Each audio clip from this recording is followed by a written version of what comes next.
हालेलुया। जीवित परमेश्वरलाई महिमा। जतिजनाले पनि यो भिडियोलाई हेर्दै हुनुहुन्छ सबैजनालाई परमेश्वरले आशिष दिनुभएको होस्। साथै जय मसीह, नमस्कार। म काजी मन कटवाल, प्रभुलाई महिमा भएको होस्। हामीले गएको भिडियोमा हामीले हेरेका थियौँ एकमात्र ईश्वर, जुन चाहिँ बाइबलबाट अनि वेदबाट अनि उपनिषदबाट हामीले हेरेका थियौँ।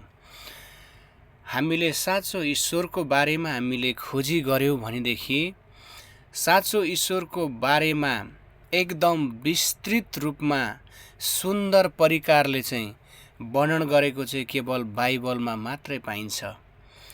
अरू धर्मशास्त्रहरूमा चाहिँ केवल इङ्गित मात्रै गरेको छ, केवल इसारा मात्रै गरेको छ।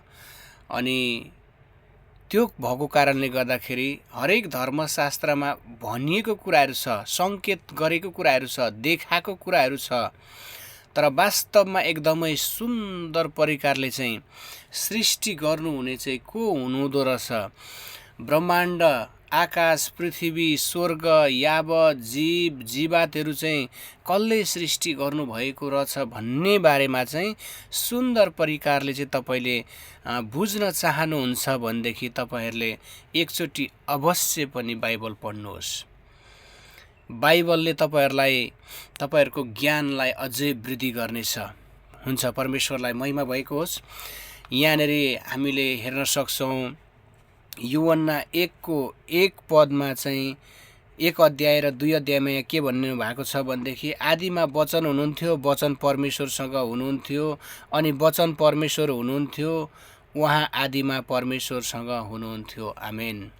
संस्कृत भाषामा भन्दछ शब्दो ब्रह्मा शब्दाक्षर परम ब्रह्मा भनेर भन्दछ। उहाँ चाहिँ शब्द हुनुहुन्छ, अर्थात् उहाँ चाहिँ वचन हुनुहुन्छ अनि वचन नै परमेश्वर हुनुहुन्छ। अनि त्यही वचन चाहिँ देहधारी भएर यो संसारमा तपाईँ र मेरो पापको निम्ति, तपाईँ र मेरो श्रापको निम्ति चाहिँ त्यो दण्ड दिनको निम्ति चाहिँ येशू ख्रीष्ट यो संसारमा मानिसको रूपमा तपाईँ र मेरा सबै अधर्महरूलाई बोकेर कलभरीको क्रुसमा लगेर त्यहाँनिर चाहिँ बलिदान गरेर तपाईँ र मलाई स्वतन्त्र गराउनु भयो, तपाईँ र मलाई धर्मी बनाउनु भयो। तपाईँ र मेरो सिन्दुरे रङका गाढा राता पापहरूलाई, जस्तो सुकै पापलाई पनि येशू ख्रीष्टको पवित्र रगतले चाहिँ धोएर हिउँ जस्तै सेतो पार्दछ। र तपाईँ र मलाई बचाउनको निम्ति उहाँले अगाब्य प्रेम गर्नुभयो। प्रिय मेरो दाजुभाइ अनि दिदीबहिनी, तेजोबिन्दु उपनिषद र ब्रह्मविद्या उपनिषद 13 पदमा यहाँ के भनेर भन्दछ भने परमात्मा, परमज्योति, परमधाम, परागति, सर्ववेदान्त सारांश, सर्वशास्त्र सुनिश्चित। यहाँ भनेको छ परमात्मा अवश्य पनि हुनुहुन्छ, उहाँ परम ज्योति हुनुहुन्छ, उहाँको सबैको भन्दा परको गति छ, हैन?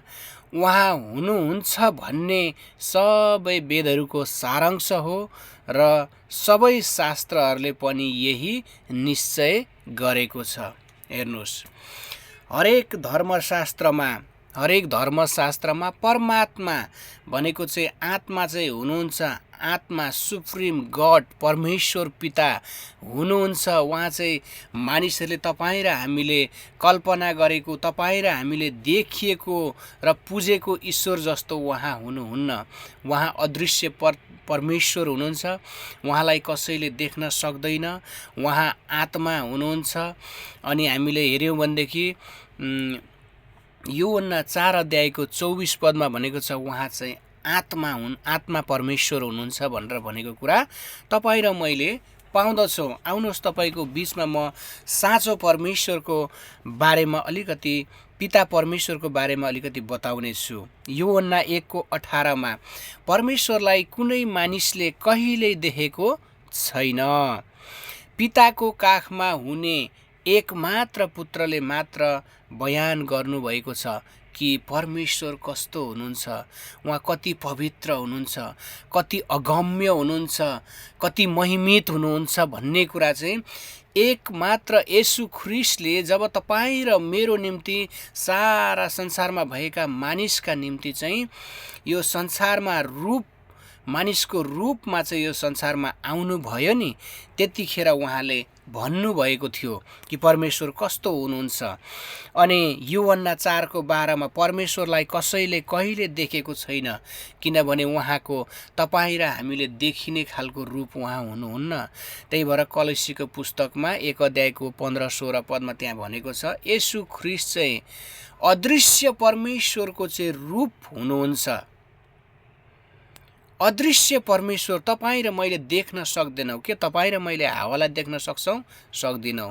तपाईँ र म भित्र बास गर्नुभएको आत्मालाई जब मानिस मर्ने बेलामा निक्लेर जान्छ, हाम्रो सास निक्लेर जान्छ, के तपाईँ र मैले देख्न सक्छौँ? देख्न सक्दिनौँ। परमेश्वर, पवित्र परमेश्वर पनि त्यस्तै हुनुहुन्छ।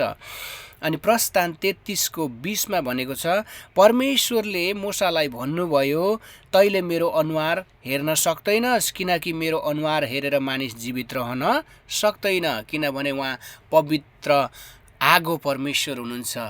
किनभने जब मूसाले त्यो उजाड स्थानमा जलिरहेको पोत्रोलाई देखेको थियो नि, र पनि त्यो पोत्रो भस्म भएको थिएन, त्यो रुख भस्म भएको थिएन, किनभने उहाँ आगोका परमेश्वर हुनुहुन्छ भनेर हामीले बाइबलमा धेरै ठाउँमा पाउन सक्छौँ। त्यो भएर प्रिय मण्डली परिवार, यो संसारमा गुरुहरू, देवी देवता, गुरु, पीर, पैगम्बरहरू, ज्ञानी, तत्त्वदर्शीहरू धेरै आए, सबैले ज्ञान बाँटेर गए, तर तपाईँ र मलाई माया गर्ने सच्चा एकमात्र प्रभु येशू ख्रीष्ट, उहाँ चाहिँ अदृश्य परमेश्वरको प्रतिरूप बनेर तपाईँ र मेरो बीचमा चाहिँ यूहन्ना 1:14 अनुसार वचन, जुन चाहिँ वर्ड थियो, जुन चाहिँ शब्द थियो, त्यो शब्द चाहिँ देहधारी भएर तपाईँ र मेरो बीचमा बास गर्नुभयो। उहाँ चाहिँ साँचो परमेश्वर हुनुहुन्छ। त्यही भएर उहाँले भन्नुभयो, बाटो, सत्य र जीवन म नै हुँ। उहाँ आत्मा हुनुहुन्थ्यो। आदिमा सृष्टि गर्ने बेलामा पनि उहाँ पितासँगै हुनुहुन्थ्यो र पिता उहाँमा हुनुहुन्थ्यो भनेर वचनले भन्दछ। आउनुहोस्, तपाईँहरूको बारेमा म बाइबलबाट दिएका प्रमाणहरू, त्यस्तै गरेर म तपाईँहरूको बीचमा वेद उपनिषदहरूबाट पनि तपाईँहरूको बीचमा मैले लिएर आएको छु। आउनुहोस्, म तपाईँहरूको बीचमा म हिन्दू धर्मशास्त्रका उपनिषदहरूबाट, जुन चाहिँ वेद काण्डहरूबाट लेखिएका उपनिषदहरूमा म लिएर जान चाहन्छु, जसमा चाहिँ साँचो परमेश्वरको बारेमा बयान गरेका कुराहरू, भनिएको कुराहरू। छान्दोग्य उपनिषद 6:2 खण्ड 2 अध्यायको पहिलो मन्त्रले के भन्दछ भने, एकमेव द्वितीयम, एकमेव द्वितीयम, त्यसको अर्थ हुन्छ त्यो परमेश्वर एक नै छ, दुईटा छँदै छैन भनेर भन्दछ। जुन मानिसको हृदयमा चाहिँ त्यो परमेश्वरको, साँचो ईश्वरको खोजीको इच्छा जागेको हुन्छ, उसले चाहिँ ईश्वर चाहिँ, जुन चाहिँ यो ब्रह्माण्डहरू सृष्टि गर्नुहुने परमेश्वर, यावत थोकहरू बनाउनु पर्ने बनाएको कुराहरू चाहिँ त्यो मान्छेले खोजी गर्छ। त्यो मान्छेको हृदयमा चाहिँ धेरैवटा ईश्वरहरू छ भन्ने कल्पना हुँदै हुँदैन भनेर भन्ने कुराहरू यहाँ हामी पाउँदछौँ। 2 नम्बरमा श्वेता स्वरूप उपनिषद 3 अध्यायको 2 मन्त्रले यसरी भन्दछ कि एकु हि रुद्रो नदित्याय तस्तु भनेर भन्दछ। किनकि ब्रह्मवेताहरू अन्य विकल्प खोज्दैनन्। जो मान्छेहरू परमेश्वरलाई आराधना गर्दछन्, ईश्वरलाई आराधना गर्ने साँचो आराधकहरूले चाहिँ अरू कुनै खोजी गर्दैनन्, किनकि त्यहाँ केवल एक मात्र परमात्मा अर्थात् रुद्र परमात्मा एक मात्र छन्। त्यसकारण ब्रह्मवेताहरू अन्य विकल्प खोजी गर्दैनन्, किनभने एउटा मात्रै परमात्मा अर्थात् आत्मा परमेश्वरले, पवित्र आत्मा परमेश्वरले चाहिँ सृष्टि गर्नुभएको हो भन्ने कुराहरू चाहिँ उनीहरूले विश्वास गर्छन् र अरू विकल्पहरू चाहिँ खोज्दैनन् भन्ने कुराहरू यहाँ तपाईँ र मैले पाउन सक्छौँ। त्यही फेरि श्वेता स्वरूप उपनिषद 6 अध्यायको 11 मन्त्रले के भन्दछ भने, एकुदेव सर्वभूतेषु, हेर्नुहोस् है, एकुदेव सर्वभूतेषु भनेर भनेको एक मात्र परमात्मा सम्पूर्ण प्राणीहरूको हृदयमा बसेको छ भनेर यहाँबाट पनि सिद्ध हुन्छ कि ईश्वर एउटा मात्र हुनुहुन्छ, अरू हुनुहुन्न।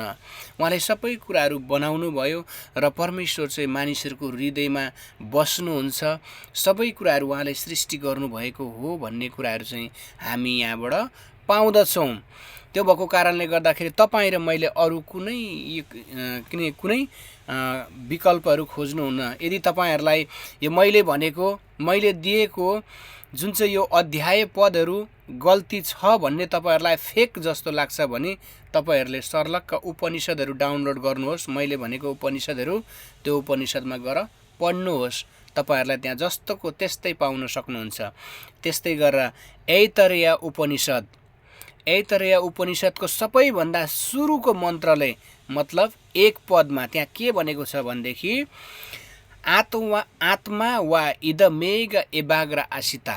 हेर्नुहोस् है, आत्मा वा इदमेग एबाग्र आसिता 111। हेर्नुहोस् है त, सृष्टि हुनुको कारण एकमात्र आत्मा स्वरूप परमात्मा मात्र थियो भनेर भनेको छ त्यहाँ पनि। हेर्नुहोस् 111 को मतलबले के बताउँछ भनेदेखि पिता परमेश्वर, पुत्र परमेश्वर र पवित्र परमेश्वर त्रिएक परमेश्वर एक हुनुहुन्छ भन्ने कुरालाई यो ऐतरेय उपनिषदको सुरुको मन्त्रले यहाँ बताएको कुरा पाउँदछौँ। यदि तपाईँलाई विश्वास लाग्दैन भने उत्पत्ति 1 अध्यायको 1 पदमा हेर्नुहोस्। आदिमा परमेश्वरले चाहिँ सृष्टि कसरी गर्नुभयो, परमेश्वरको आत्मा चाहिँ पानीमाथि परिभ्रमण गरिरहनु भएको थियो र उहाँले सृष्टि गर्ने इच्छा गर्नुभयो र उहाँले वचन बोल्नुभयो, त्यसपछि सृष्टि हुन सुरु भयो। यो कुराले हामीले जान्दछौँ 111 भनेको पिता, पुत्र, पवित्र आत्मा त्रिएक परमेश्वर एउटै हुनुहुन्छ, उहाँहरू अलग हुन सक्नुहुन्न भन्ने कुराको बारेमा यहाँ एकदमै मजाले सृष्टि हुनुको कारण एकमात्र आत्मा स्वरूप परमात्मा मात्र थियो भनेको छ। ल हेर्नुहोस्, एकदम स्पष्टसँगले मान्छेलाई ढाकछोप गरेको छैन। अब यहाँनिर हेर्नुहोस्, चतुर्वेद उपनिषदबाट भनिएको कुरा र महो उपनिषदमा पनि यसरी भनिएको छ। महो उपनिषदमा पनि है, चतुर्वेद उपनिषद र महो उपनिषदमा यसरी भनेको छ, एक हवै नारायण आसित न ब्रह्माण्ड ईशानु भनेर भन्दछ। सृष्टिमा हुनुभएको केवल एकमात्र परमात्मा थिए भनेर त्यहाँ पनि भनिएको छ। हेर्नुहोस्, सृष्टि हुनुमा हेर्नुहोस् है 10 नम्बर यहाँ अर्को नम्बरमा छ। फेरि वेदान्त दर्शनमा हेर्ने हो भने त्यहाँ पनि यसो भनिएको छ, एको ब्रह्मा द्वितीयो नासी। हैन, एकमात्र परमात्मा हुनुहुन्छ, अरू छँदै छैन। एकमात्र परमात्मा हुनुहुन्छ, त्योभन्दा अरू हुनै सक्दैन भनेर चाहिँ हिन्दूको वेदहरूले उपनिषदहरूले प्रमाण गरेको छ।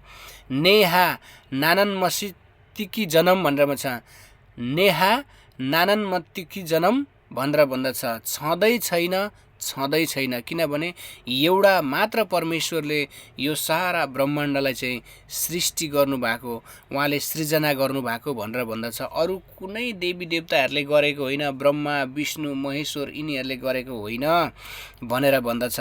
तेजुबिन्दु उपनिषद, ब्रह्म विद्या उपनिषद 13 पदमा मैले तपाईँहरूलाई अघि नै भने, परमात्मा परमज्योति परमधाम परागति सर्व वेदान्त सारांश सर्वशास्त्र सुनिश्चित।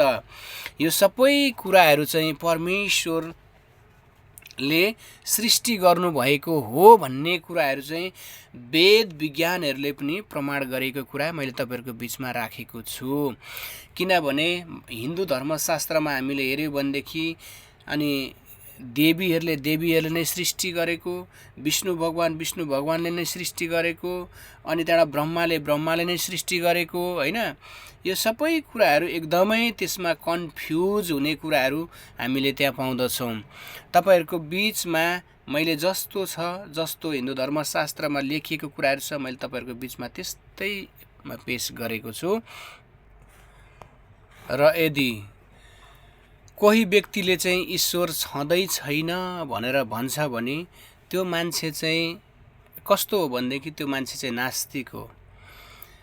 ईश्वर छँदै छैन, यो त्यत्तिकै आयो त्यत्तिकै भयो भन्ने कुराहरू चाहिँ मानिसहरूले गर्छ, ती मानिसहरू चाहिँ नास्तिक, उनीहरूले चाहिँ ईश्वरै छँदै छैन भन्ने मानिसहरूले चाहिँ यो कुराहरू भन्दछ। किनभनेदेखि वचनले भन्दछ सारा सृष्टिले चाहिँ चिच्याइकन चाहिँ परमेश्वरको महिमा दिइराखेको छ भनेर भन्दछ। अब हामीले उदाहरणको लागि एउटा कुरा हेऱ्यौँ होइन, जुन र घामलाई चाहिँ परमेश्वरले ती ताराहरूलाई चाहिँ परमेश्वरले जस्तो प्रकारले सृष्टि गर्नुभएको थियो तिमीहरूको काम यो हो भनेर भन्नुभएको थियो त्यो अनुसारले उनीहरूले गरिरहेका छन्।